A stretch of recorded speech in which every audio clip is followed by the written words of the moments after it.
After speaking, Cora gave Joanna a glance that subtly signaled a message. Joanna understood Cora's message without needing to say anything. The two had been working together for a long time, so sometimes they could understand each other's intentions just by looking at each other. In addition, Jaden had just called Joanna several times, so she knew right away that he had come. "All right, got it," Joanna said. "You may go and receive the client first. I'll be there in a moment." "All right, Miss Haynes," Cora replied and left respectfully. Bruce's eyelids drooped. "Who's here?" he asked. Joanna did not dare to ignore him, so she replied, "A client. I'm going out to meet the client." Bruce was left speechless. He rolled his eyes and lowered his head to read the newspaper again. Joanna stood up and made her way out of the office. At the reception room, Joanna pushed open the door to the reception room. Indeed, Jaden had arrived. "Jay, why are you here?" Joanna asked. "What's wrong?" Jaden said. "Can I not come and see you?" After Jaden finished talking, he smiled warmly. "Why didn't you answer my calls?" Jaden said. "I thought something happened to you." A trace of discomfort appeared on Joanna's face. She forced a smile and said, "No, I was busy just now. I didn't hear the phone ring." Jaden looked up and happened to see several dark bruises on her neck. Although she covered it with a scarf, he could still see several bruises on her neck. As a man, he naturally knew what had happened at a glance. "Oh, is there something wrong?" Joanna asked. Upon hearing that, Jaden's heart ached, but he still put on a gentle smile and said, "I brought your coffee and cake." "Thank you," Joanna said as she took the delicate tote bag. There was a hint of worry in her eyes.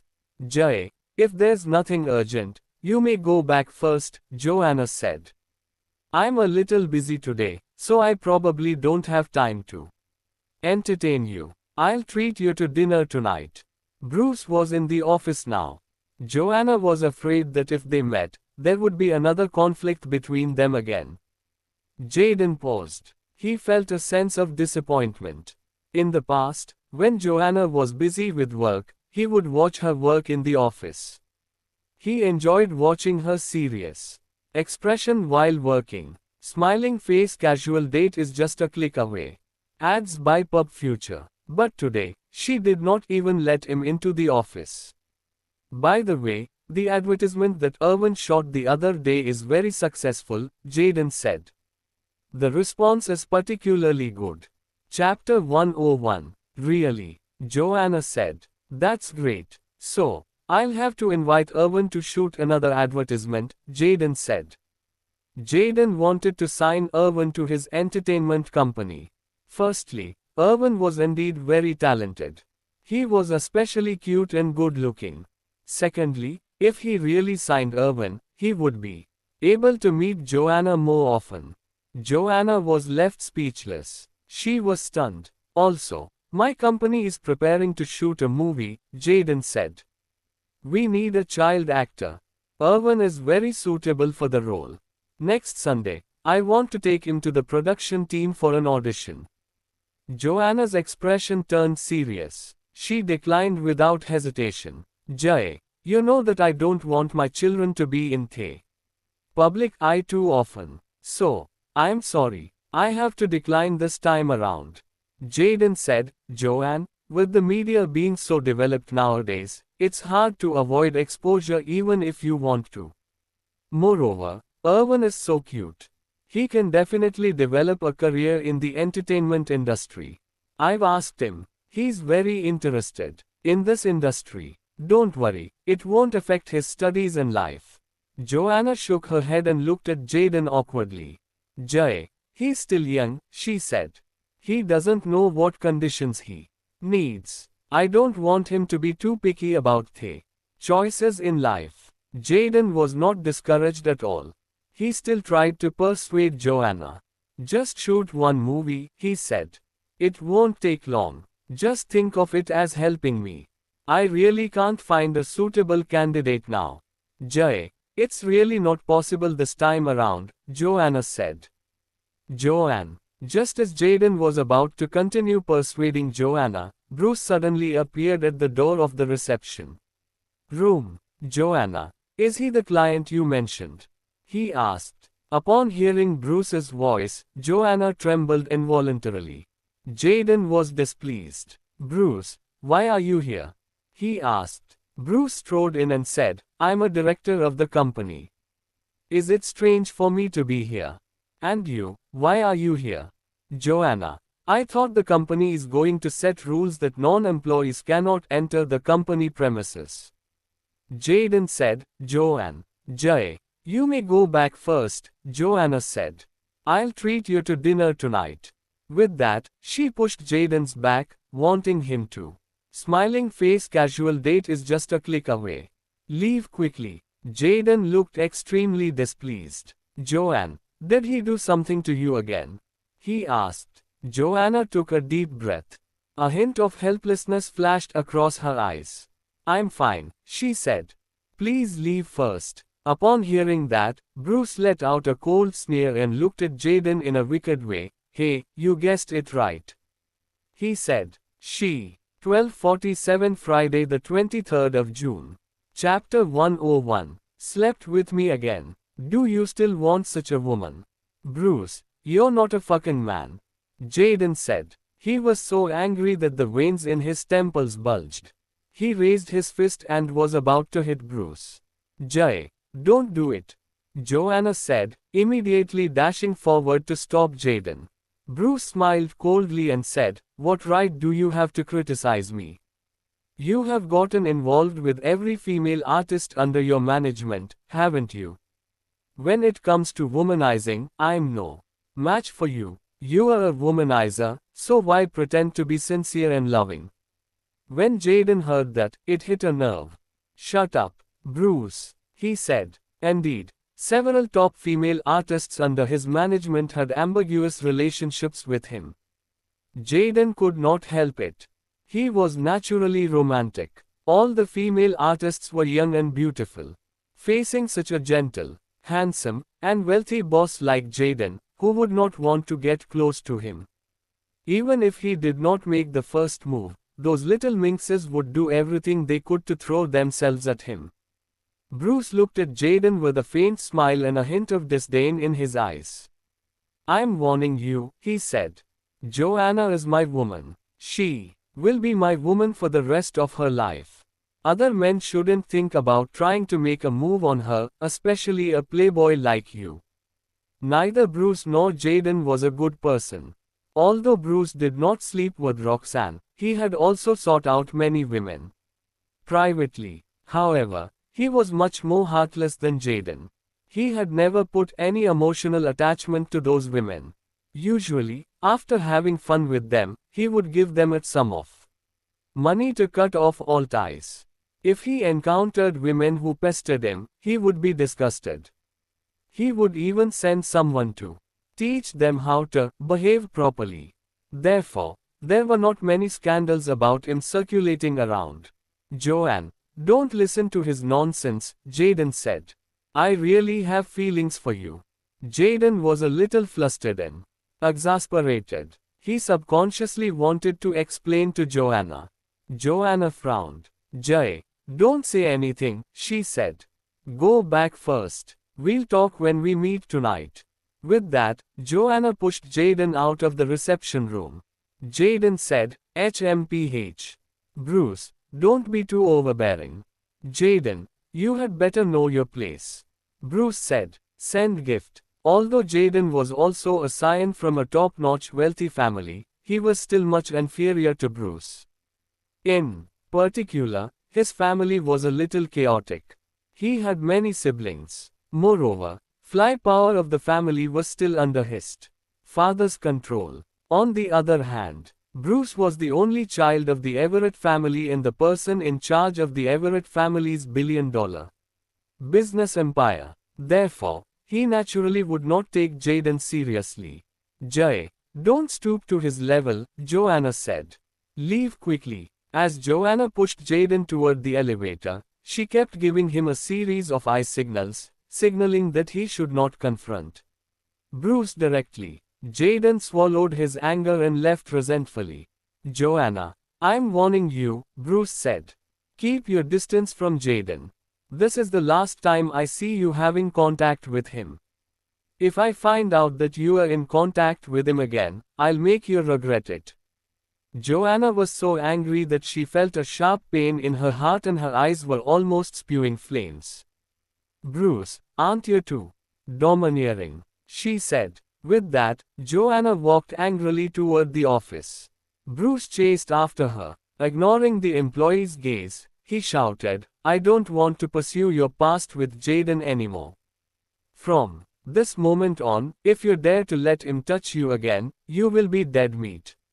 You're crazy, Joanna said. Jaden is the father of my children. How can I not have any contact with him? Upon hearing that, Bruce smiled sinisterly. Oh, right, he said. Speaking of children, I just remembered something. Those 3 children, either let Jaden take care of them, or you raise them alone, and I will cover the expenses. In short, you can't have a relationship with him anymore. Crazy, Joanna said. Joanna, he's much more philandering than me, Bruce said. He has ambiguous relationships with all the female celebrities under his management. You are willing to accept him but not me, huh? No matter what, I am very devoted when it comes to relationships. Joanna felt extremely angry upon hearing that. She said, don't follow me. I have to go to work now. You've already made my morning chaotic and unpredictable. I can't get my work done. Upon hearing this, Bruce became even more furious. Who made your morning unpredictable? He said. Even if your morning was messed up, it is Jaden who messed it up. How can you put the blame on me? Joanna took a deep breath and felt like her argument with him had left her with a dry mouth and tongue. Then she opened the Starbucks packaging and took out the coffee, intending to take a sip to calm down. Chapter 102. Bruce saw this. He suddenly reached out to knock the coffee out of her hand onto the ground. You're not allowed to drink or cat anything he buys, he said. As he spoke, he snatched the delicate cake from Joanna's hand and violently threw it on the floor. He then stepped on it twice. The full cup of coffee was spilled all over the floor, and the cake was mashed due to getting stepped on by him. Joanna was stunned and extremely angry. She said, Bruce, you have gone too far. Looking at her bloodshot eyes, Bruce frowned and said proudly, well, if you want coffee and dessert, I can send someone to buy them. In any case, you can't eat the food he buys. Smiling face casual date is just a click away. Ads by Pub Future. HMPH. Joanna snorted coldly. She then stormed into the office. Bruce hurriedly followed her into the office. Smiling face casual date is just a click away. The employees who worked on this floor witnessed the scene. Everyone could not help but whisper to each other. Oh my God, Mr. Everett and Mr. Grimm almost got into a fight just now. TSK. There are weird things every year. There are especially a lot of weird things today. I really didn't expect to have so much gossip to indulge in this year. Mr. Everett is already engaged to Miss Roxanne. Now, he is pestering Miss Haynes every day, and he even wants to help Miss Haynes raise her children. What's going on? I know, right? I used to think it was because Miss Haynes pestered Mr. Everett. Now I realize Mr. Everett is the one who pesters Miss Haynes. Isn't there a saying that goes like this? What's lost and what can't be obtained are always the most precious. Hey, let's stop talking and get to work. We can't understand the thoughts of these upper-class people anyway. In the office, Joanna was still furious. She hurriedly turned on her computer, preparing to deal with today's work. Because of Bruce, she did not get any work done for the entire morning. Looking at Joanna's angry expression, Bruce no longer said mean things. He sat on the sofa with his head lowered. Then, he took out his phone and sent a message to Andy. Andy, Buy a cup of coffee and a cake from Skylix and deliver them to the Haynes Group. Make sure they are well prepared. This cafe was the most high-end in Greenport, with a single cup of coffee costing over $200. It was far more high-end than Starbucks. Andy was stunned when he received the message. Holy shit, he said. Mr. Everett actually sent me a message, and it's a handwritten message. When Mark heard this, he quickly came over to take a look.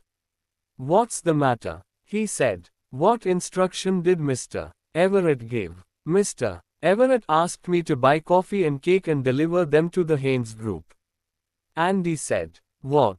Mark said. Really? Mr. Everett never eats these things. 12:47 Friday the 23rd of June.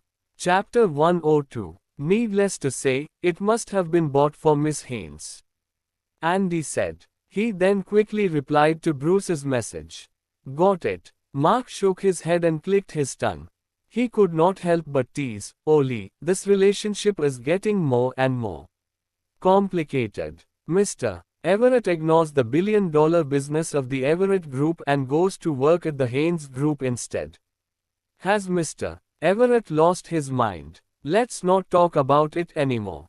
Andy said. I need to quickly go buy coffee and cake. If I'm late, Mr.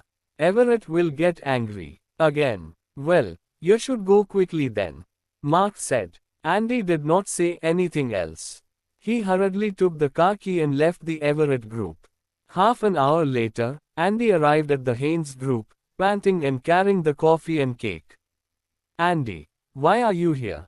Cora asked. She was surprised to see Andy running so quickly. Andy said breathlessly, Mr. Everett asked me to buy coffee and cake and bring them here. Where is Mr. Everett? Oh, Mr. Everett is in Miss Haynes's office, Cora said. I'll send the things to Mr. Everett first, Andy said, not bothering to exchange pleasantries. He hurriedly ran toward the Ollie's. Knock, knock, knock. Bruce heard the knock on the door. He then personally went over to open it. Seeing that it was Bruce who opened the door, Andy was shocked. He quickly handed the bag to Bruce. Mr. Everett, coffee and cake from Skylix, he said. Okay, Bruce said. He took the bag and closed the office door with a bang. Joanna ignored Bruce and focused on her work. Bruce could not help but sneer inwardly when he watched Joanna working seriously. He thought, what's the point of working so hard? Even if you work until you drop, you won't make much money. You might as well cozy up to me. It's a pity that this damn woman is stubborn and wants to bring trouble to herself. Bruce placed the bag on the desk. His expression was still tense. This is for you, he said. Joanna gave him a skeptical glance and asked, what is this? Bruce said, coffee and cake. From now on, you are to only eat the food that I buy. Bruce was tall. He sat at the corner of the desk. You're crazy, Joanna muttered under her breath. She then continued to lower her head and work, not touching the things he, smiling face casual date is just a click away. Ads by Pub Future, had bought. After a while, seeing that she did not move, Bruce touched her chin in annoyance and personally unpacked the coffee and cake, placing them in front of her. Stop being stubborn, Bruce said. Hurry up and drink it, or it will get cold later. He clearly wanted to please her, but when he spoke, he somehow sounded rude. I'm not eating, Joanna said. Move it aside. Bruce was left speechless. He looked displeased. 124, Fry, 23. Chapter 103. Alright, Bruce said. It's fine if you don't want to eat it. I'll throw it into the trash can now. As Bruce spoke, he angrily picked up the coffee and cake, intending to throw them into the trash can. Upon seeing this, Joanna choked in anger. Hey, these are all bought with Monji, she said. Even if I don't eat them, you can give them to someone else. If you don't eat it, is there a need to give it to someone else? Bruce said. Joanna gritted her teeth in anger. Forget it, she said. Just leave it there. You should have said so earlier. Bruce said. Joanna had no choice but to take a sip of coffee. When Bruce saw Joanna drink the coffee, he smirked. He then turned around and sat on the sofa, pretending to read the newspaper. Joanna rolled her eyes at him fiercely and went back to work. This possessive and domineering man is really making people hate him to the extreme. Joanna thought. At the Haynes' house, Roxanne had been lying on the sofa all day today, looking listless. While Ingrid was using a beauty device to massage her face, she curiously looked at her daughter. Roxy, why didn't you go out today? She asked. Roxanne replied casually, I am not in the mood. Weren't you with Bruce yesterday? Ingrid asked. Where did you guys go? Upon hearing the question, Roxanne felt fretful. Mom, stop asking, she said. Smiling face, casual date is just a click away. Sensing that her daughter sounded off, Ingrid stopped using the beauty device to massage her face. What's going on? She said. Quick, tell me. Mom, you are annoying, Roxanne said. Can you leave me alone for a while? Ingrid stood up and sat next to Roxanne. She then said, Roxy, we can't let anything go wrong at this critical juncture. Did you have a conflict with Bruce again? Quick, call him and clarify things. Roxanne said impatiently, he's busy now. He's not free. No matter how busy he is, you can still accompany him. Ingrid said, he can't be busy 24 hours a day. Roxanne said, I waited for the whole afternoon at the company yesterday, but in the end. What happened in the end? Ingrid asked. In the end, he didn't even say a few words to me, Roxanne said. He immediately asked the driver to send me back home.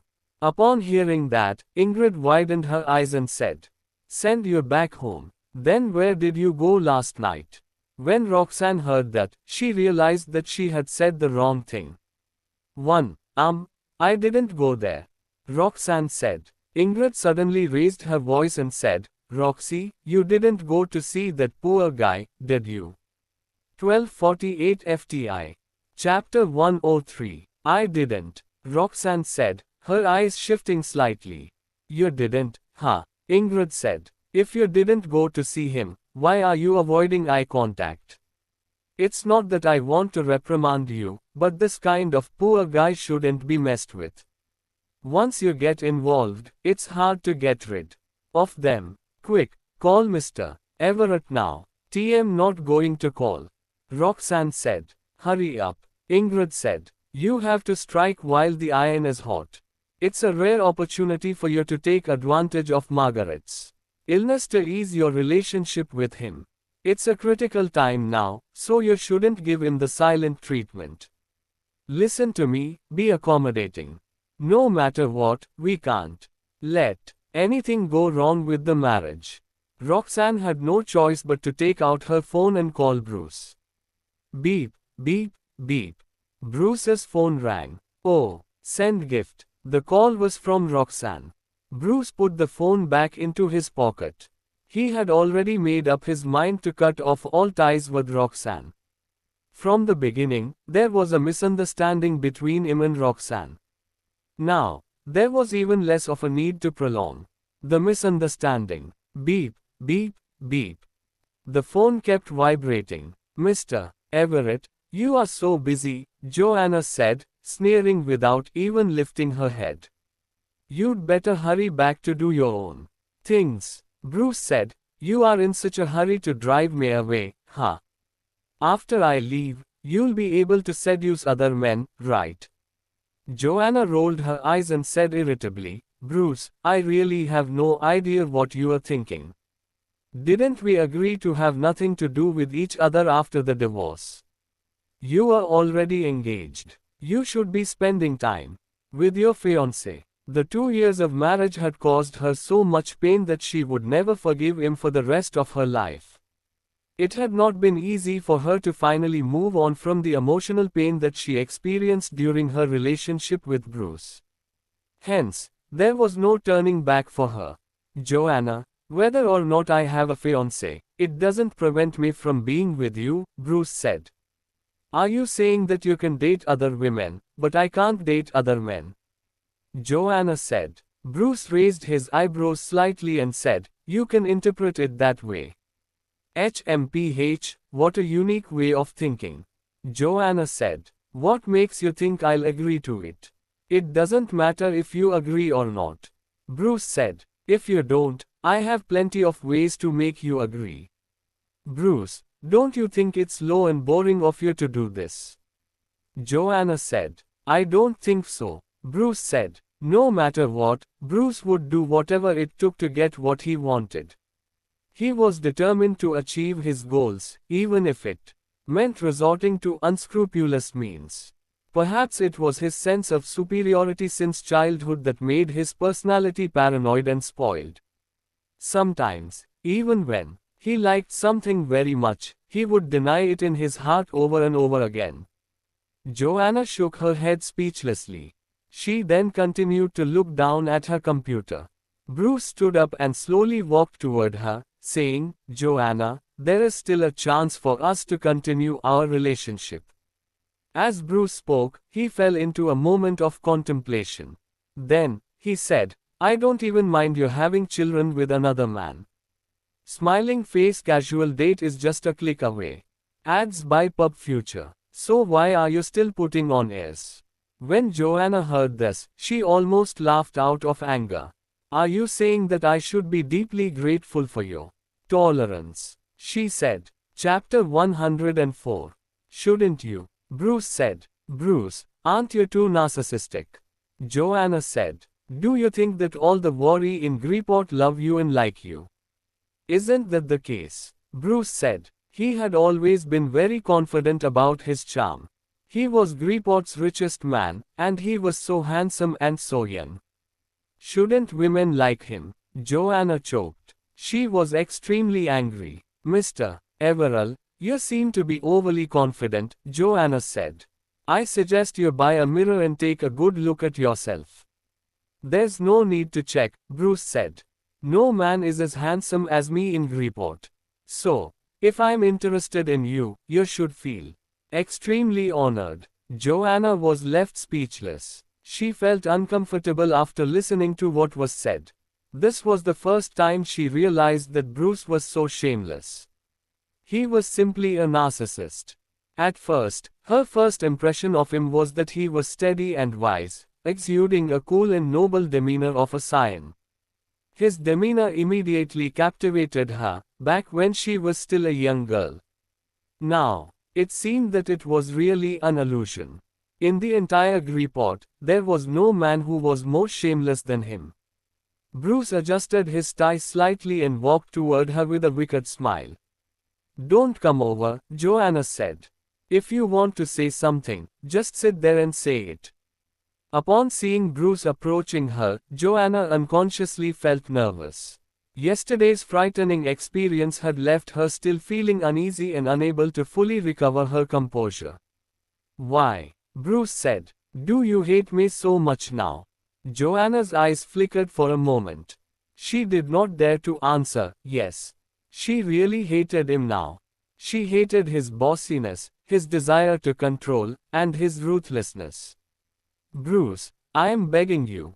Joanna said. Can you please not be like this? Your behavior is putting a lot of pressure on me. Upon hearing that, a trace of guilt flashed across Bruce's eyes.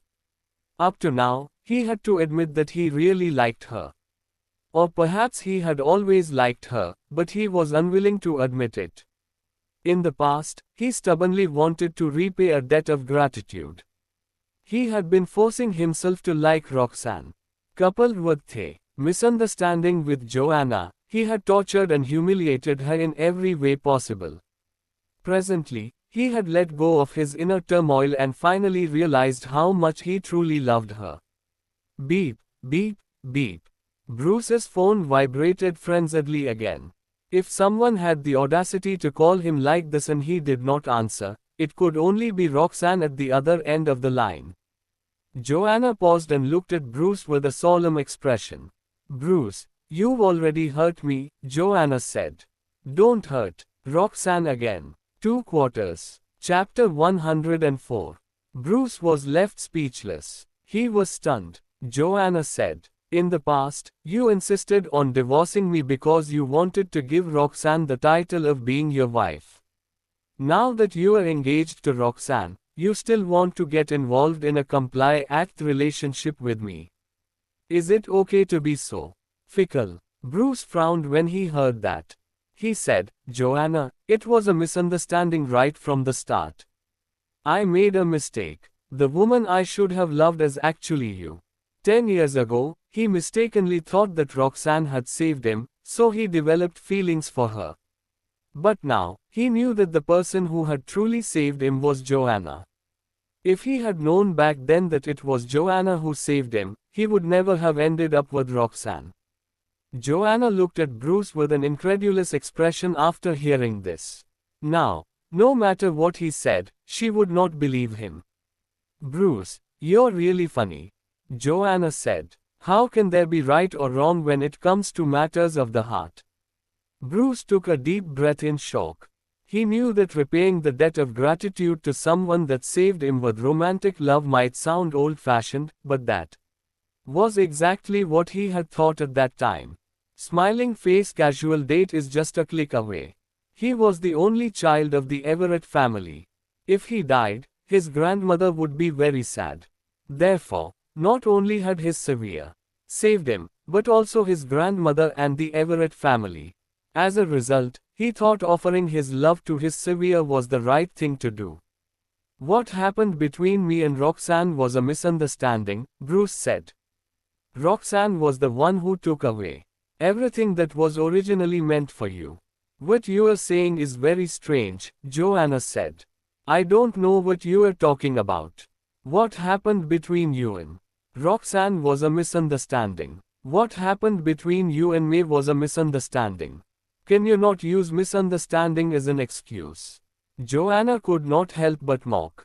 She did not know that it was actually Roxanne who replaced her and pretended to be Bruce's Sevier. She also did not know that Bruce would have so much emotional turmoil because of this incident. Joanna, there really was a misunderstanding between us, Bruce said. Please give me some time, now that this misunderstanding has been cleared up. I will make you fall in love with me again.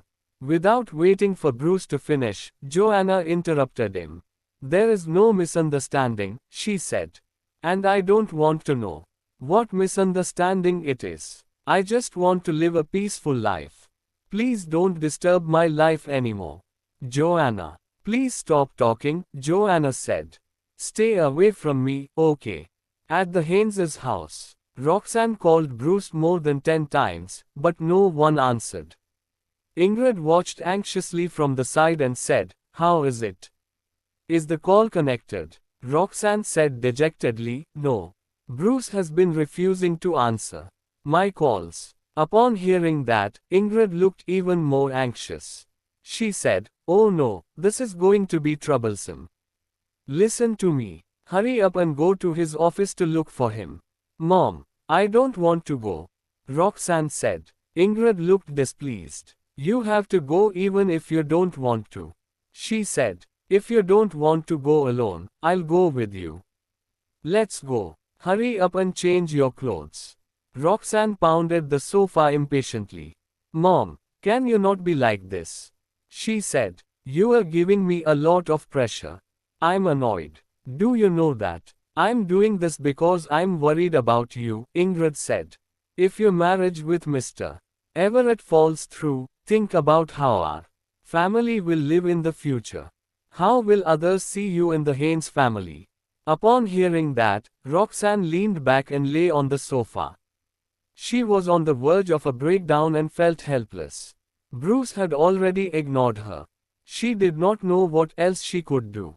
Even more so, she did not know how to win his heart back. Get up quickly, Ingrid said. Why did I give birth to such a useless daughter like you? Mom, can you leave me alone for a while?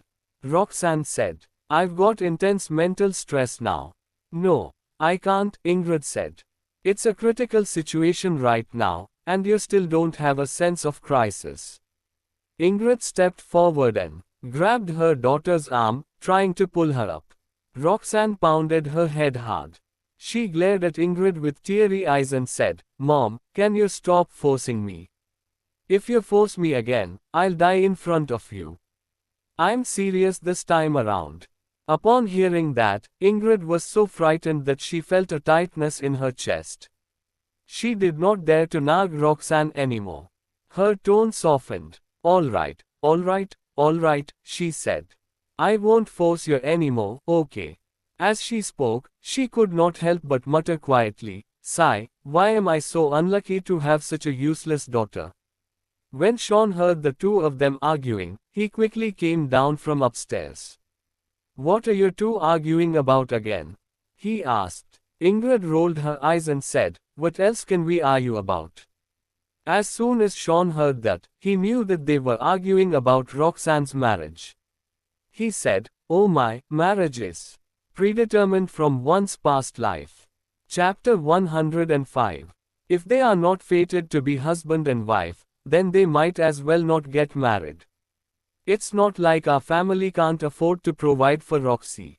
There are so many worry about not being able to find a suitable match for her. Young men in Greenport. Why should we? Ingrid was instantly enraged upon hearing that. "You make it sound so easy," she said. "That's the Everett family. If one can marry into the Everett family, one will be successful for the rest of one's life. We're at the most crucial juncture now, and you are not urging Roxy to try harder. Instead, you are making things worse. What kind of father are you?" Sean was most afraid of quarreling with Ingrid.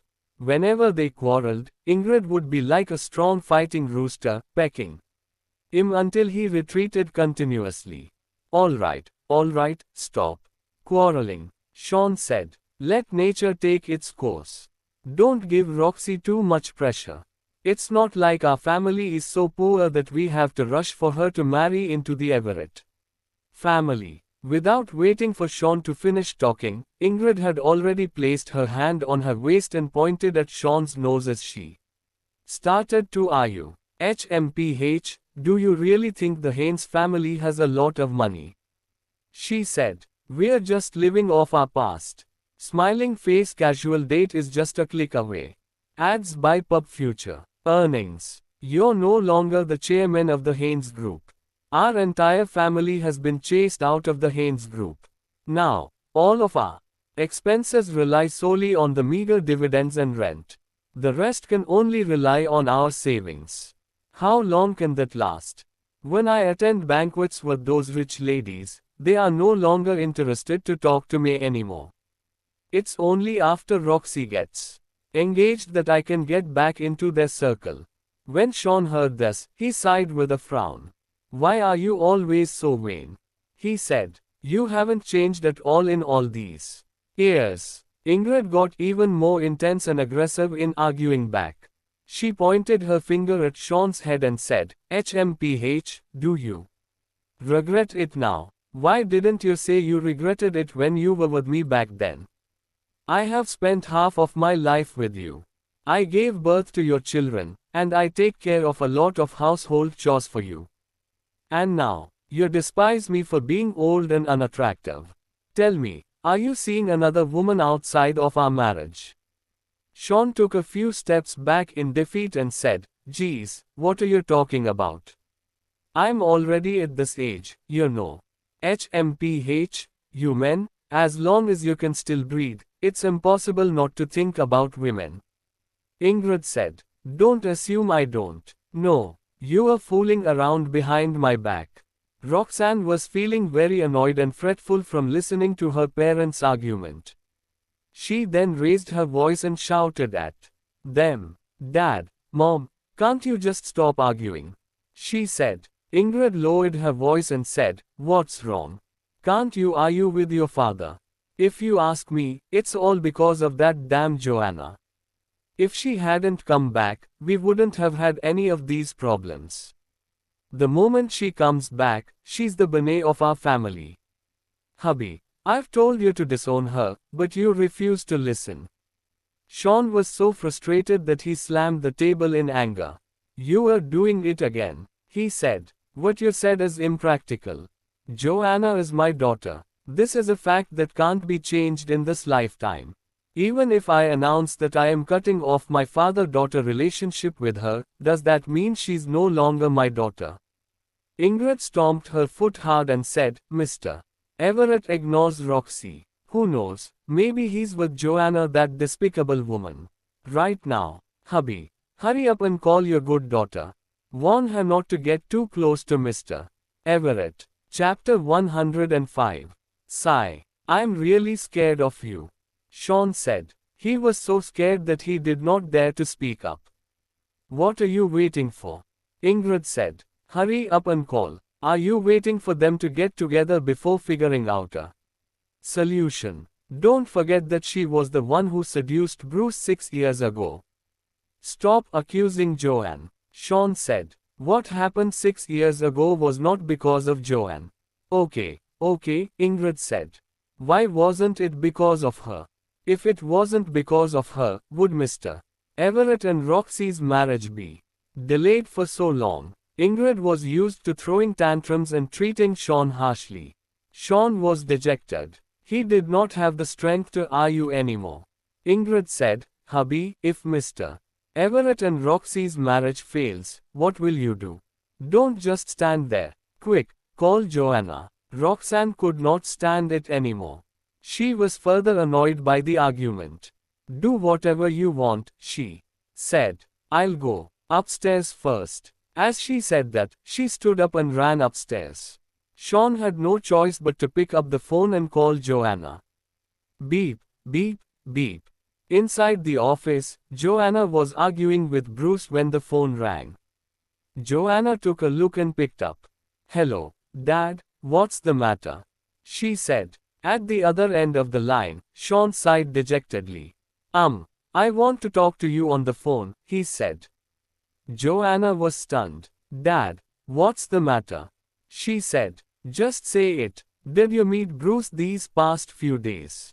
Sean asked. Joanna was left speechless. She was stunned upon hearing that. She found herself glancing involuntarily at Bruce, who was beside her. Bruce clearly heard the voice on the phone as well. He frowned and listened quietly. Smiling face, casual date is just a click away. Why aren't you talking? Sean said. Did you meet him? Dad, Joanna wanted to say something but hesitated. She did not know what to say. Roxy has been unable to eat or sleep well these days, and she has lost a lot of weight, Sean said. My heart aches for her. So, Joanna said. Sean paused and let out a deep sigh. Then, he said, so, Roxy has depression, and she can't handle any more stress. You are the elder sister and have always been resilient. But I still want to advise you not to get too close to Bruce. Joanna said, Dad, I don't want to get too close to him either. Before Joanna finished talking, Bruce snatched the phone away and said, Hello. It's me. Sean was stunned when he heard Bruce's voice. He involuntarily looked at Ingrid. Bruce, are you with Joanne?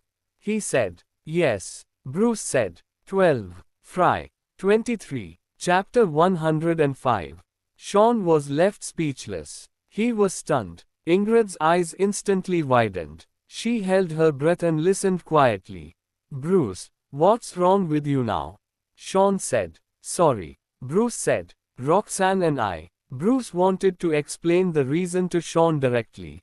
When Joanna heard that Bruce's tone was not right, she hurriedly tugged at his sleeve, indicating that he should not say too much. Bruce was stunned for a moment. He was about to say something, but then stopped himself from saying it. Roxanne had depression and had just harmed herself not long ago. If he said that he wanted to break up with her, she would probably not be able to take the blow again. It's nothing, Bruce said. Joanna and I were discussing work. We're done with the work discussion now. When Sean heard this, he heaved a sigh of relief. He then said, Oh. Everything is fine between you and Roxy, right? Bruce pondered for a few seconds before he said, "Tell Roxy that I'll pick her up and have dinner together tonight. I've got something to tell her." "Oh, sure thing," Sean said. "Then I'll hang up first." Bruce said. "Oh, okay," Sean said. Sean sighed and hung up the phone silently.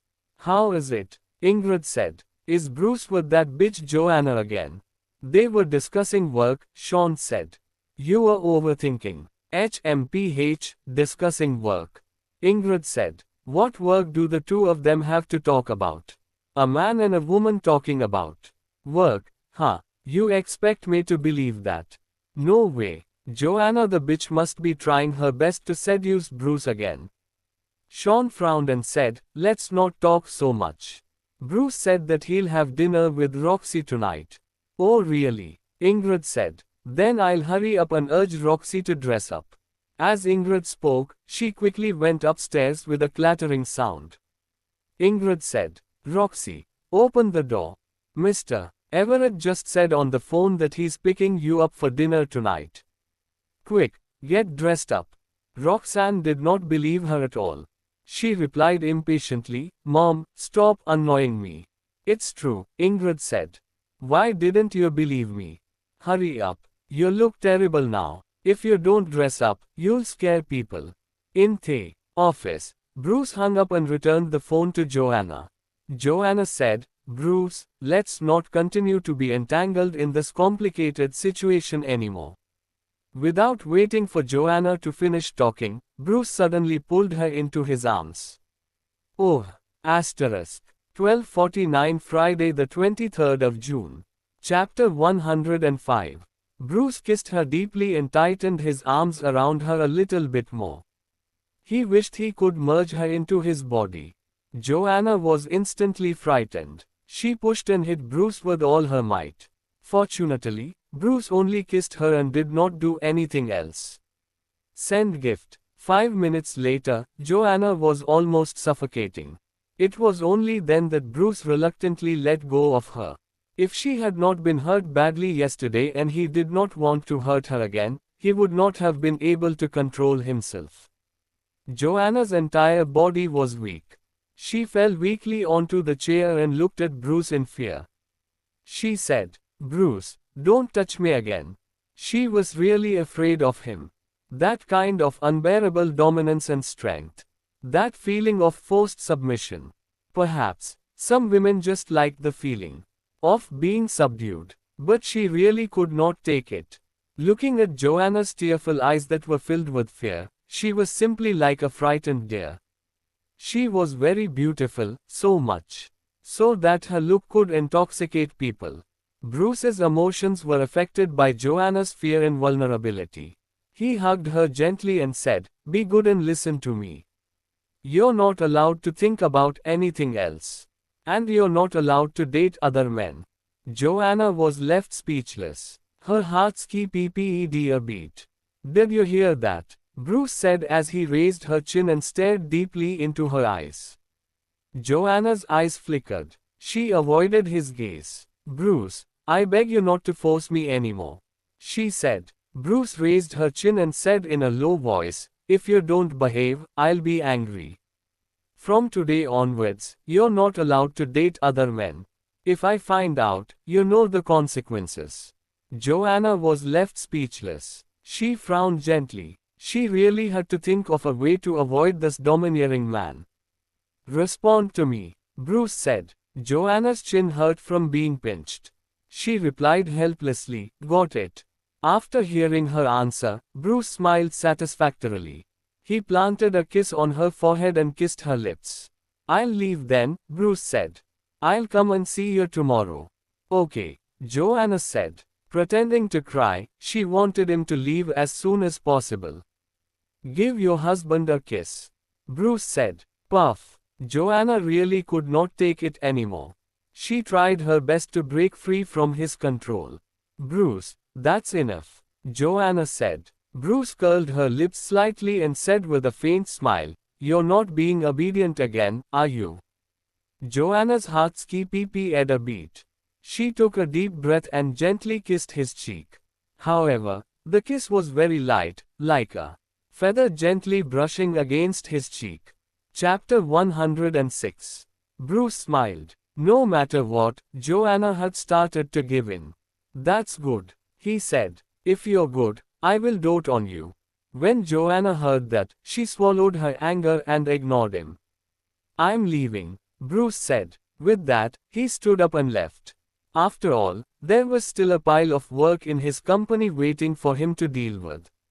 He could not really stay in the Haynes group all day. After Bruce left, Cora hurriedly knocked on the door and entered.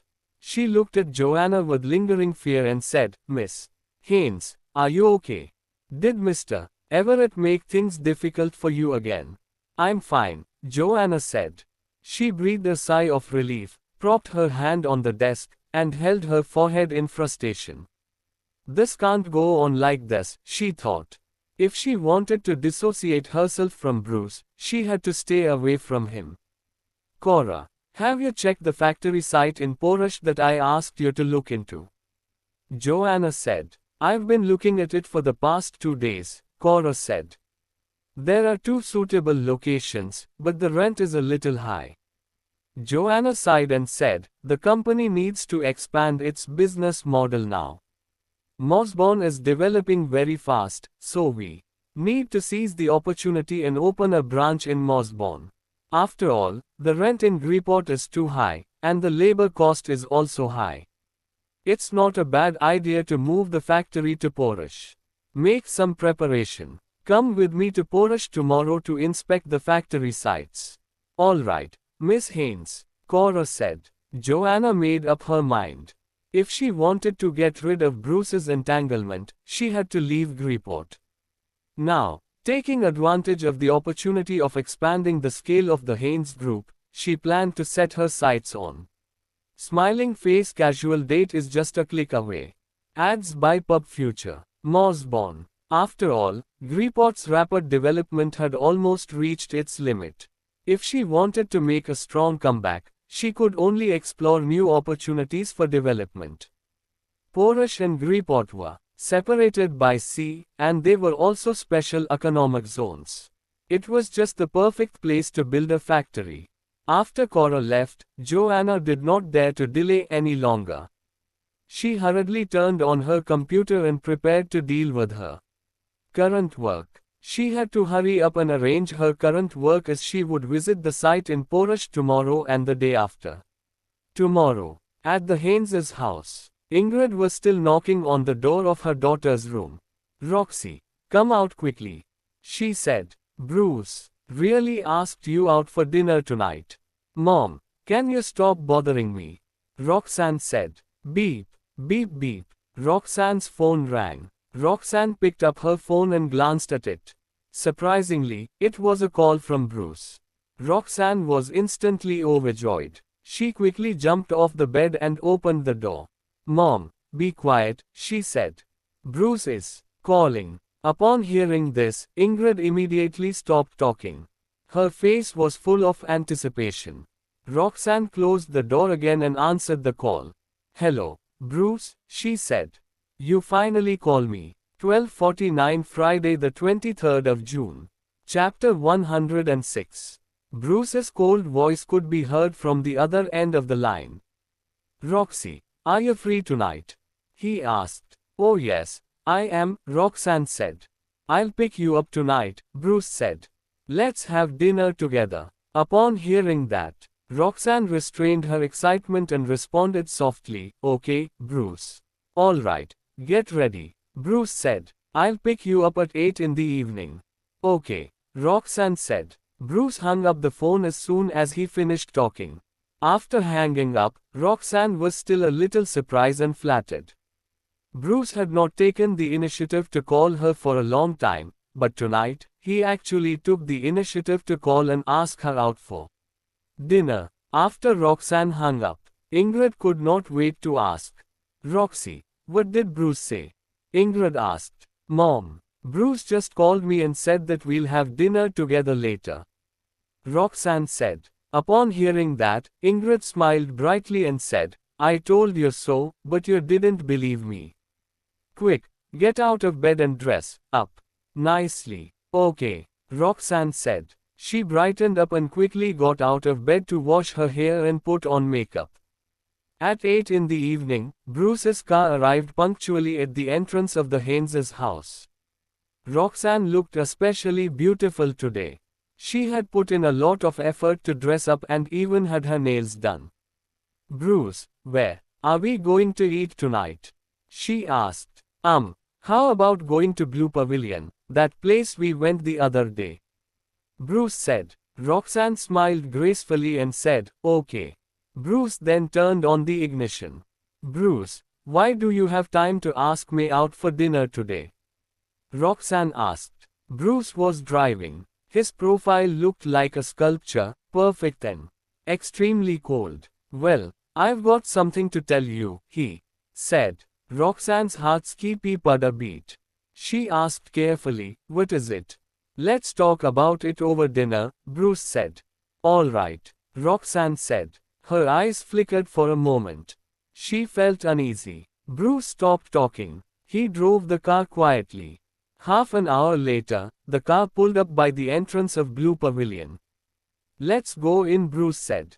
Okay, Roxanne said. Bruce got out of the car alone.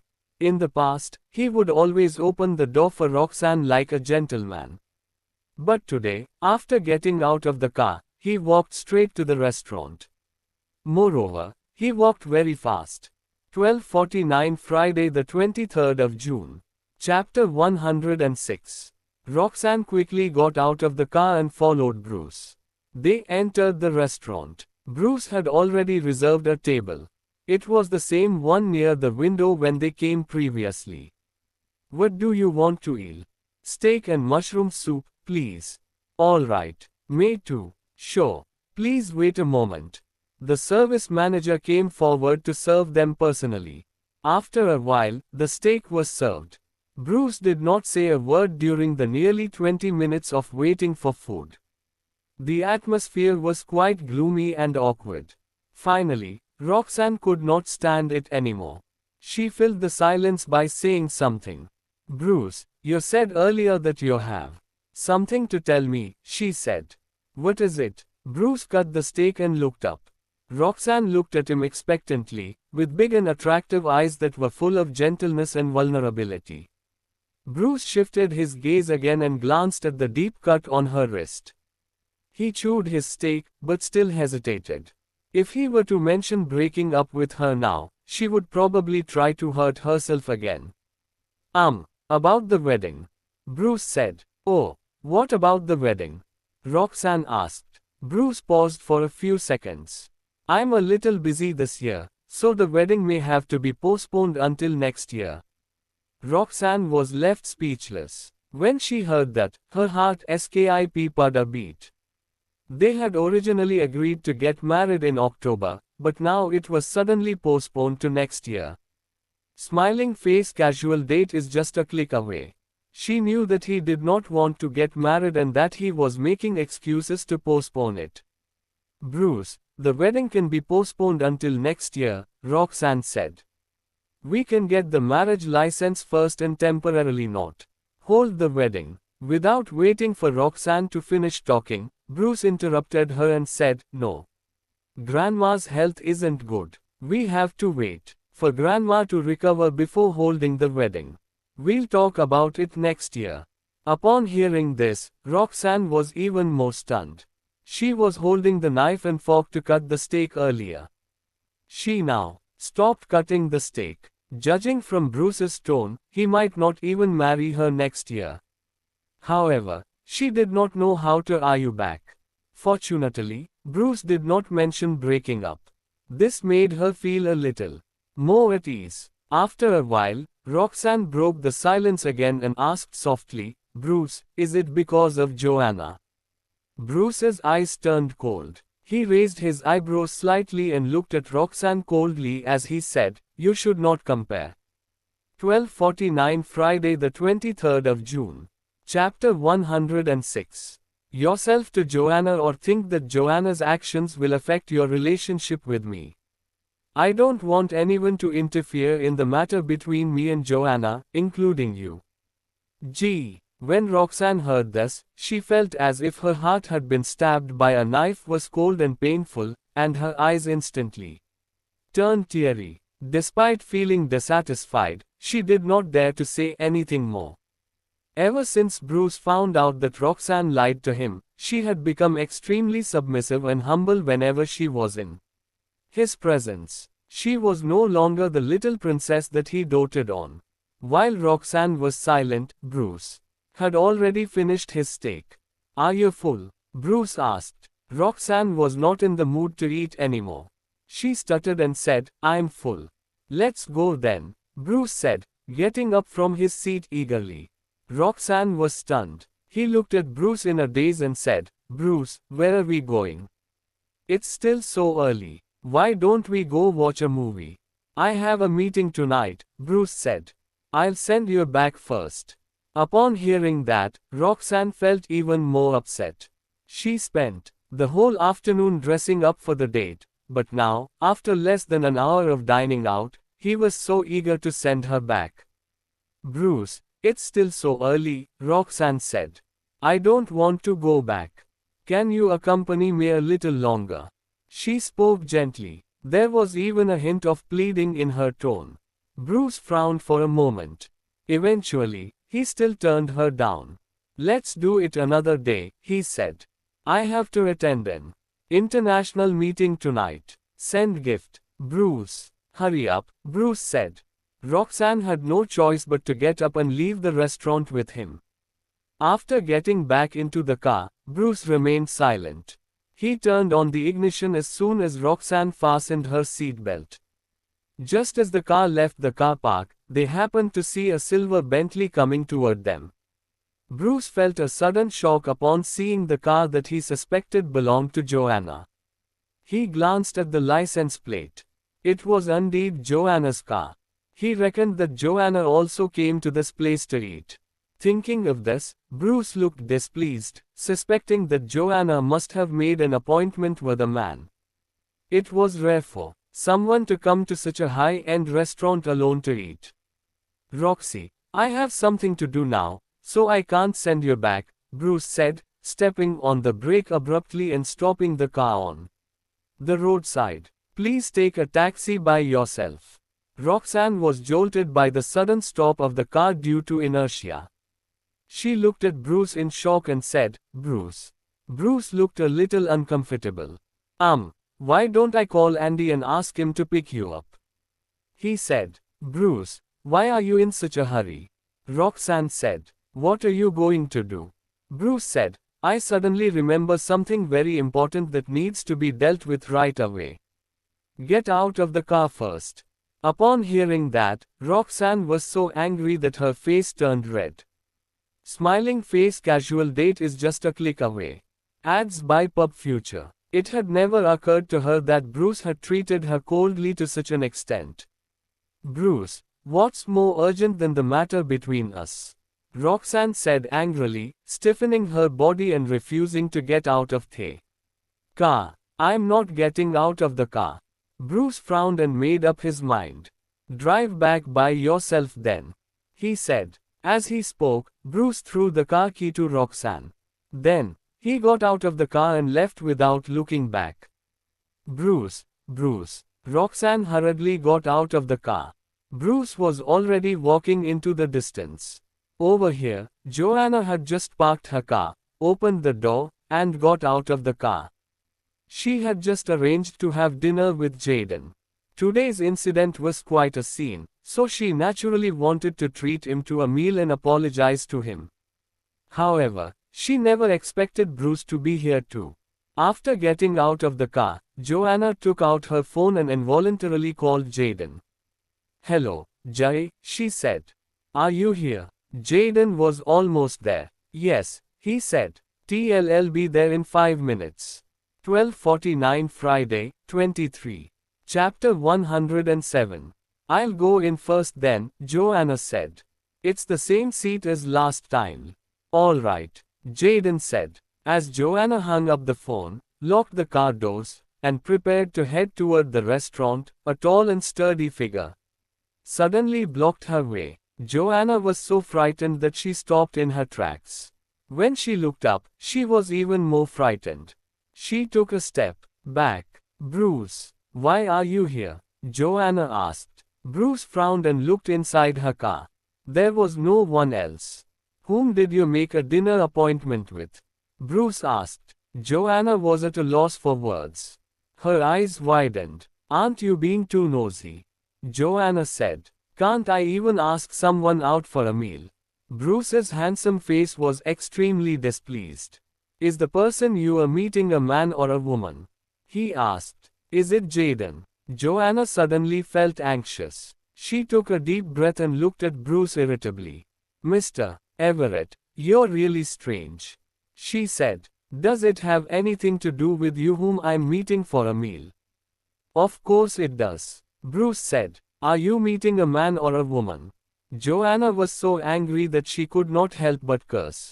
"You're crazy," she said. "Stop right there," Bruce said. "Bruce, don't bother me like this," Joanna said. "You are allowed to have dinner with someone else, but I'm not allowed to have dinner with someone else." Bruce grabbed her arm and pulled her back into his arms. He said domineeringly, "Yes. If you want to eat, you can only ask me out." When Joanna heard this, she was even more exasperated. She tried her best to break free from his grip. "I don't want to talk to you anymore," she said. "I am not your slave, let alone your girlfriend. You have no right to demand this from me." Bruce held her arm tightly and said angrily, "It seems that you ignored everything I told you this morning." HMPH, "Bruce, I hate you," Joanna said. "I really hate you." Joanna struggled desperately to break free from his grasp and ran toward the exit of the car park. "Stop right there," Bruce said. He ran a few steps forward and stopped her again. Joanna was so angry that she let out a puff of air and said, "I'm not eating, okay? Can I just go home now?" After saying that, Joanna turned around angrily and walked toward the car. Bruce followed behind her and sneered. "Sure, I'll go home with you," he said. "Are you crazy?" Joanna said. "Who are you to me? Why do you want to go home with me?" Bruce sneered and said, "Send me home then since I'm not driving now. Can't you call your assistant or your driver to come pick you up?" Joanna said. Jaden called 3 times in a row, but Joanna did not pick up. Jaden had no choice but to send several voice messages to Joanna. "Have you arrived?" he said. "I'm already here. Why didn't you pick up the phone? Did something happen?" Ding, ding. Joanna's phone kept reminding her of incoming messages on Messenger. Bruce's expression suddenly turned serious. "Whose message is it?" he said. "Give me the phone. Why should I let you see my phone?" Joanna said angrily while driving. The message must have been sent by Jaden. If Bruce were to see it, he would definitely go berserk again. "Give me the phone," Bruce said as he tried to reach into Joanna's pocket to grab the phone. "I'm driving," Joanna said. "Can you please stop making a scene? Hurry up and give me the phone," Bruce said. He continued to reach for the phone regardless of Joanna's protests. 4. In a moment of panic, Joanna turned the steering wheel and the car instantly veered out of the lane, almost getting hit by the car behind her car. Joanna was so scared that she broke out in cold sweat. The car stopped in the emergency lane. The driver behind Joanna's car was also frightened. He wound down the window and scolded, "Damn it. Do you know how to drive?" After the car came to a stop, Joanna was still frightened. "Bruce, can you not act like this?" she said. "Give me the phone," Bruce said. As he spoke, he forcefully snatched her phone away. Although the phone was locked, the caller ID showed it was Jaden. The nickname of the person that sent the message was also shown. In an instant, Bruce was filled with jealousy. He was so angry that he flew into a rage. His eyes showed a sinister look. "Joanna, Did you arrange to meet Jaden again? He said. Joanna was so angry that her eyes turned red. She reached out and wanted to snatch the phone back. So what if I did? She said. Hurry up and give me the phone. What's the phone password? Bruce asked. Give me my phone, Joanna said. You can't invade someone else's privacy. Buzz, buzz, buzz. Jaden called again. Bruce answered the call. Jaden's worried and magnetic voice could be heard from the other end of the line. Hello, Joan, where are you? Jaden said. Why didn't you answer my calls? I'm already at the restaurant. Before Jaden finished talking, Bruce replied coldly, Joanna is with me. I'm warning you. Stop harassing Joanna. Otherwise, I'll make you pay the price. Why are you the one who answers the call? Jaden said. Where's Joanne? Chapter 108. Joanna was equally exasperated. She tried her best to snatch the phone back. Bruce, give me the phone quickly. She said. Snap. Bruce hung up the phone and then wound down the car window, throwing the phone out forcefully. His temper was extremely bad. In just 1 year, he had smashed many phones. Smiling face casual date is just a click away. Ads by Pub Future. Joanna's eyes widened in anger. Bruce, that's my phone. She said, what right do you have to smash my phone? After saying that, Joanna hurriedly opened the car door, wanting to get out and look for her phone. Unfortunately, the phone had already been thrown into the sea. There was no way she could find it. Bruce also got out of the car and looked at Joanna angrily. Joanna was so angry that her eyes turned red. Tears fell uncontrollably as she punched Bruce's body a few times. Bruce, you're crazy, she said. After that, Joanna could not help but squat on the ground and cry. The phone stored many photos of her children as they grew up, as well as photos of her mother, who had passed away. Now, they were all destroyed. Upon seeing the typically tough Joanna burst into tears over a phone, Bruce frowned and said, It's just a phone, isn't it? I'll compensate you. You want to compensate me? Joanna said. Do you know that my mother's photos are in the phone? How are you going to compensate me? After Joanna yelled in a hoarse voice, she was completely devastated. She held her head and cried uncontrollably. As Bruce watched her cry, crouching on the ground looking fragile and vulnerable, he pursed his lips before he involuntarily squatted down and tried to embrace her. I'm sorry, he said. I didn't know. Go away, Joanna said. She pushed Bruce away and rushed into the car while crying. Then, she locked the door.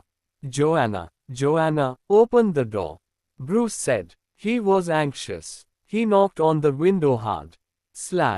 Joanna turned on the ignition, wanting to leave Bruce behind. Unfortunately, Bruce stood in front of the car before Joanna could drive off. Just run over me, Bruce said. Joanna took a deep breath and changed into reverse gear. The car quickly reversed dozens of feet. Then, she changed into forward gear. She stepped on the accelerator pedal, swerved to avoid Bruce, and drove off. Damn woman, Bruce said. Stop the car. Bruce stretched out his arm to stop Joanna. Unfortunately, he could not stop her. Joanna drove off, leaving him alone on the overpass. Bruce was so angry that he stomped his feet. He had left his car to Roxanne, and to make matters worse, his phone and wallet were also left in the car. It was very difficult to get a taxi on this overpass, so he had no choice but to walk down the overpass. Shit. Chapter 108.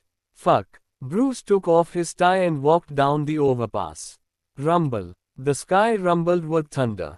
It was very gloomy. Suddenly, heavy rain poured down. The pouring rain drenched Bruce, but it actually helped to cool his anger and calm him down. Swish! Cars whizzed past him, splashing mud and water all over him. His expensive suit was now a mess, and his handsome hairstyle was also as disheveled as a chicken coop. He had never been in such a sorry state in his life. After walking for more than 10 minutes, Bruce finally walked down the overpass. He finally saw a convenience store after walking for a long time.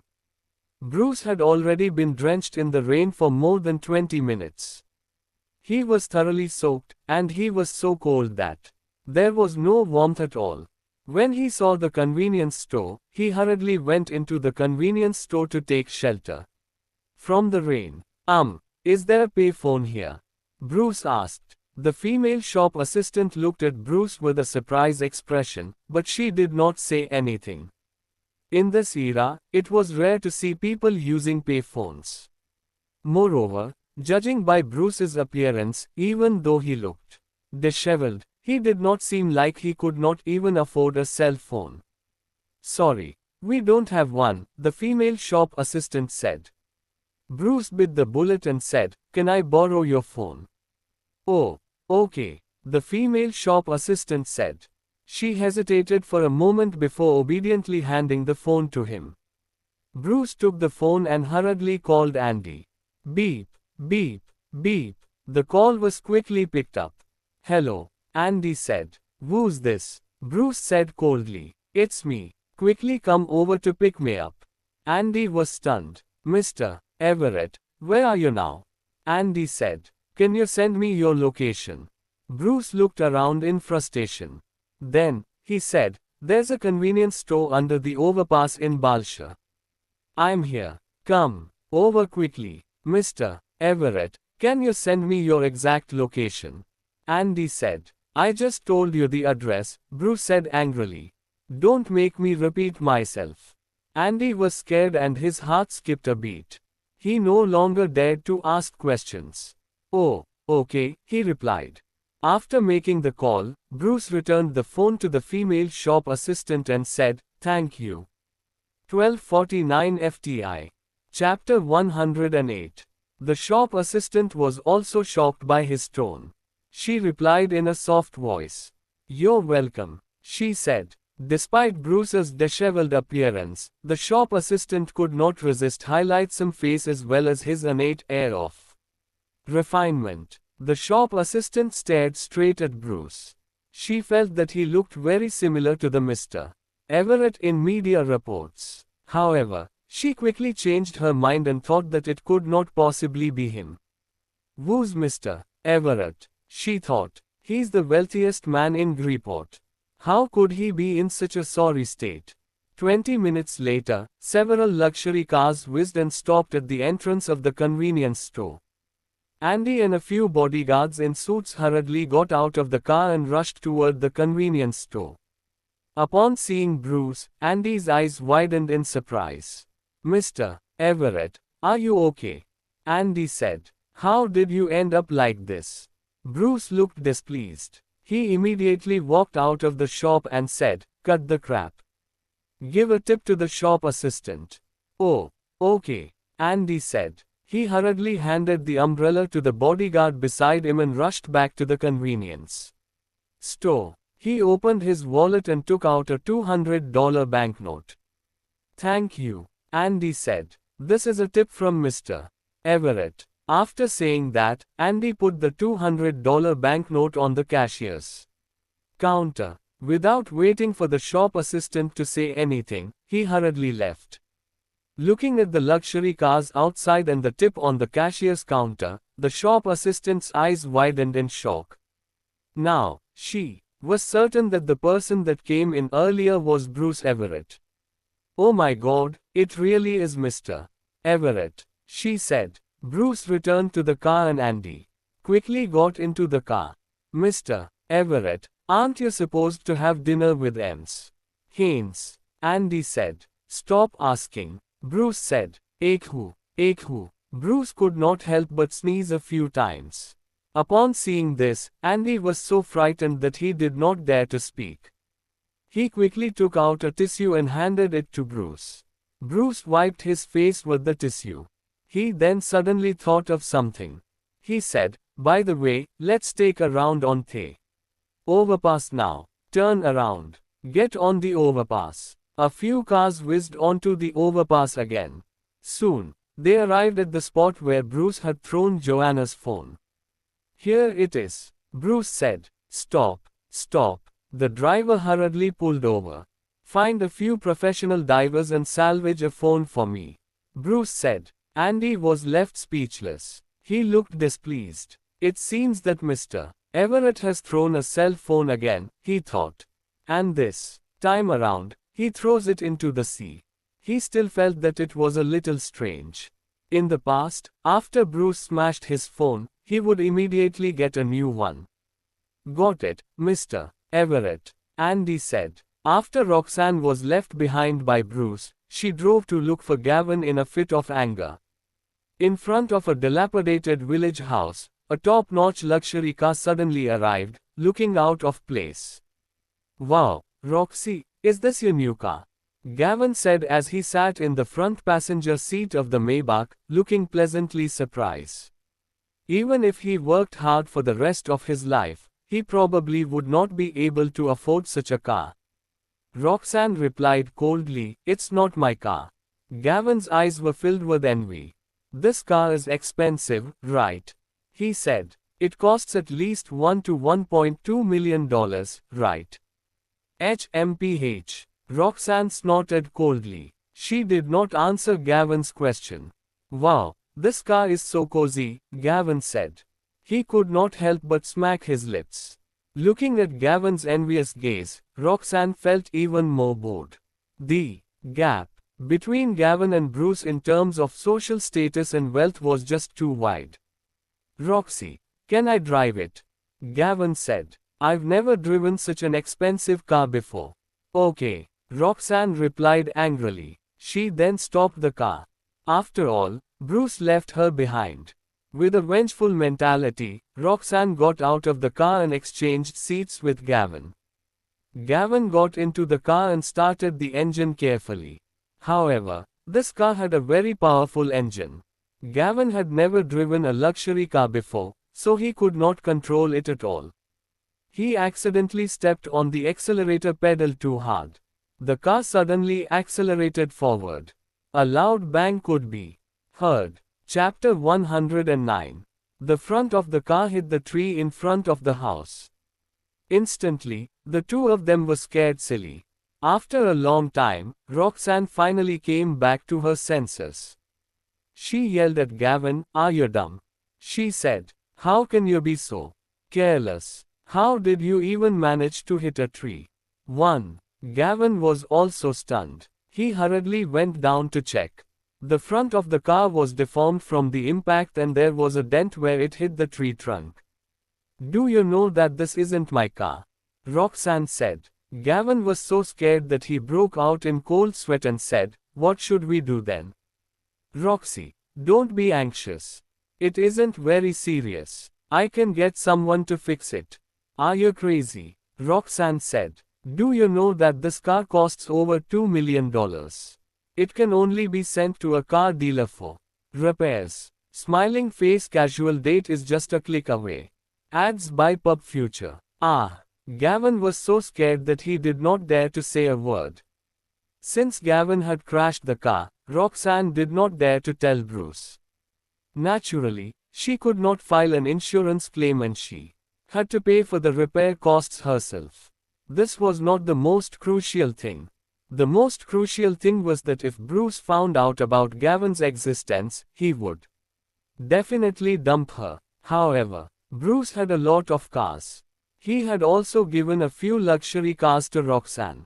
He might not necessarily be in a hurry to ask her for the car. The only thing she could do was to secretly fix the car and pretend that nothing had happened. Just as Roxanne was feeling stressed out, her phone started to ring. She took out her phone and took a look. It was actually Andy calling. She felt tense. She quickly composed herself and picked up the call. "Hello." Andy's voice came from the other end of the line. "Hello, Haynes, this is Andy," Andy said. "Yes, Andy?" Roxanne said, trying her best to calm down. "Where are you now?" Andy said. "Mr. Everett's phone is in the car. I'll send someone to get it later and drive the car back." Upon hearing that, Roxanne felt even more tense. She stammered as she said, "Oh, I quite like this car. I want to drive it." For 2 days before returning it to Bruce. When Andy heard this, he quickly looked at Bruce. Bruce listened from the side. He could not help but frown. This car was a limited edition and one of his favorite cars. If he had not been in a hurry to chase after Joanna, he would not have let Roxanne drive his car. However, since she had already said so, he could not be bothered to argue with her. Bruce then nodded at Andy. Andy continued, "All right then. I'll go over later to get Mr. Everett's phone and wallet." Chapter 109. "Okay," Roxanne said. After hanging up, Roxanne still had a lingering fear. She could not help but pinch and kick Gavin. Gavin was even more frightened. He kept apologizing. The repair cost of this luxury car was at least tens of thousands of dollars, and he could not afford it. This money had to be paid by Roxanne herself. After Bruce returned home, he quickly took a hot shower. The weather had turned cool now. He caught a cold that same night after being drenched in the rain for so long. The next day, Bruce woke up feeling groggy all over his body. His family doctor prescribed him some fever-reducing medicine. But even after taking it, he still insisted on going to work. At 9 in the morning, Bruce arrived at the Haynes group in an imposing manner. This damn woman actually left him on the overpass yesterday and caused him to be drenched in the rain for more than half an hour. He would not swallow this anger. At the Haynes group. "Hi, Mr. Everett. Where's Joanna?" Bruce asked. "Miss Haynes is not coming to work today." Bruce was left speechless upon hearing that. He was dumbfounded. Come to think of it, Joanna the damn woman knew that he was coming to cause trouble today. She was so frightened that she did not dare to come to work. However, it did not matter. If she did not come to work, he would go to her house to look for her.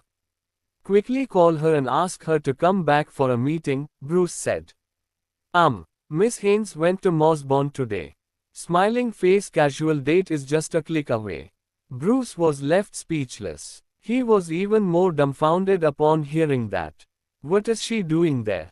Bruce asked. "Miss Haynes said that she's preparing to build a factory in Mossbourne, so she went to Mossbourne for an inspection today." Bruce's expression turned serious. "When will she be back?" he asked. Luna looked at Bruce carefully and said, Miss Haynes didn't say anything about when she would be back." "Whom did she go with?" Bruce asked. "She went with Cora and 2 marketing managers," Luna said. "Got it," Bruce said. Upon responding, Bruce left in an imposing manner. This damn woman actually wanted to go to Mossbourne to build a factory. The crucial point was that she actually did not. Chapter 109. Discuss such an important matter with him. Obviously, she wanted to avoid him. However, it was not so easy to avoid him. After Bruce returned to the Everett group, Andy came in to report. "Mr. Everly, your phone has been salvaged," he said. "But the phone has been submerged in water and cannot be turned on." Andy continued. "It has been taken for repairs." "Got it," Bruce said. "Send it over after it's repaired." "All right," Andy said. Early in the morning, Joanna brought her staff members to Portage for a site inspection. This factory was built in 2001 with complete facilities. The owner is now in a hurry to sell it, so we can make an offer and take it over. There is another piece of land with a suitable area, but we need to build the factory and install the equipment ourselves. Just these 2 places. A marketing manager said seriously. There are other places. However, it's a little far and the location is a little remote. I'm afraid it won't be convenient to hire workers. Then we don't have to consider it. Let's go somewhere else. All right. Joanna brought 2 marketing managers and Cora to a few production sites near Portage for a day. "Miss Haynes, we won't be able to finish seeing everything today. We'll probably have to spend another 2 more days. Yes, we won't go back to Greyport today. Let's find a hotel to stay in, so we don't have to travel back and forth. All right. The next day, Joanna had yet to return to Greyport.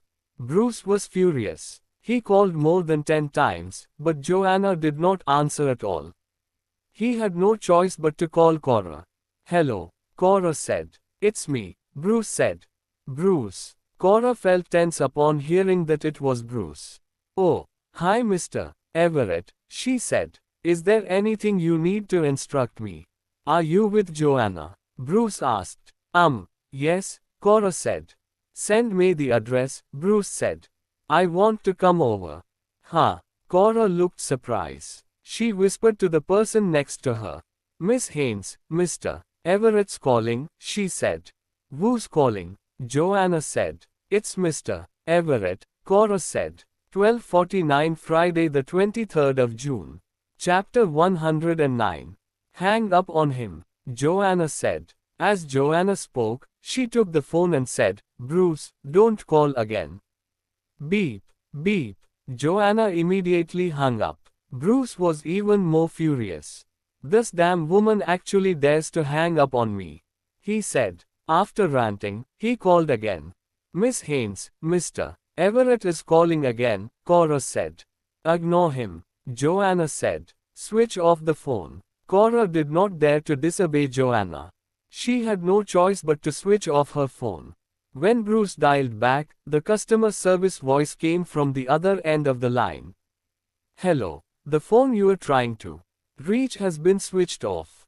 Fuck, Bruce said. He threw the phone on the table and panted heavily. This damn woman did not take him seriously at all. In the past, she was so submissive and humble in front of him, but now she actually dared to be so arrogant. Indeed, women could not be spoiled. Mark, track Joanna's current location, Bruce said. Okay, Mr. Everett, Mark said. Upon receiving the order, Mark left the office. Andy happened to come in. The two of them looked at each other anxiously. They then hurriedly went about their own business. Mr. Everett is very irritable today, they thought. We've got to be extremely careful. Mr. Everett, the phone is fixed, Andy said. Bring it here, Bruce said. There you go, Andy said, respectfully handing the phone over. Joanna's phone had been fixed. The password had been unlocked, and the data had been restored. Bruce turned on the phone and scrolled through it. This was Joanna's personal phone. The contact list only included the numbers of people such as Jaden, Miranda, Kelly, Tracy. Ads by Pub Future, and other people who were close to her.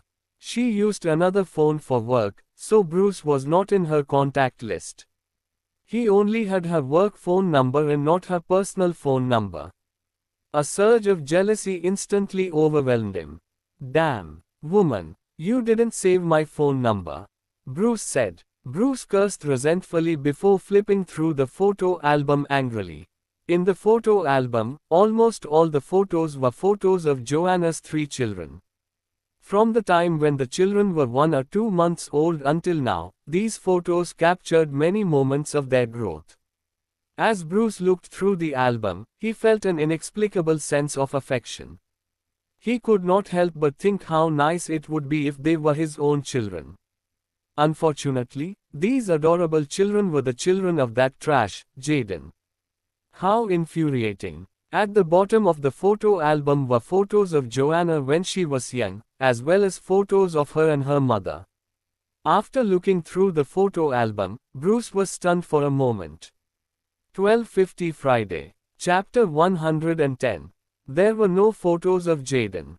Neither were there any photos of Jaden with the children. Jaden was the children's father. Logically speaking, he should have taken photo with the children. However, there was not a single photo of him with the children. How strange, Bruce said. What else is this damn woman hiding? Bruce was letting his imagination run wild when Mark came in to report. Mr. Everett, Miss Haynes's position has been located, Mark said. Where is she? Bruce asked. She's around here, Mark said. Bruce squinted and said, all right, let's go to Porush now. Mr. Everett, do you want to postpone all the work that has been scheduled for today? Mark said. The vice president of the company from Melta and Aldano will be coming to report later. There is also a lunch appointment with the president of Rax Financial Group from Serbano this afternoon. Bruce thought for a moment and decided to deal with his current work first.